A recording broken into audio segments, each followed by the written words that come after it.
মানিক চাচা 2014 সালের লোকসভা নির্বাচনেও খাতা খুলতে পারেনি।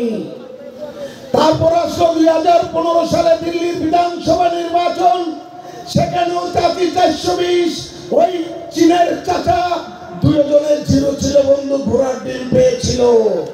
তাই দিয়ে শেষ নয় বন্ধু, 2019 সালে যখন আবার লোকসভা নির্বাচন হয়, দ্বিতীয়বারের জন্য বিশ্বনেতা নরেন্দ্র মোদী দিল্লির মসনদে বসে, সেই সময়ও ওই চাচি 420 দিল্লির বিধানসভাতে একটা সিটও পায়নি। ওই চীনের চাচা মানিক দাদা, মানিক চাচাও একটাও পায়নি। তাই দিয়ে শেষ নয় বন্ধু, 2020 সালে যখন বিধানসভা নির্বাচন হয়, ওই দিল্লি বিধানসভা, সেখানেও মানিক চাচা আর চাচি 420 দুজনে ঘোড়ার ডিম পেয়েছে।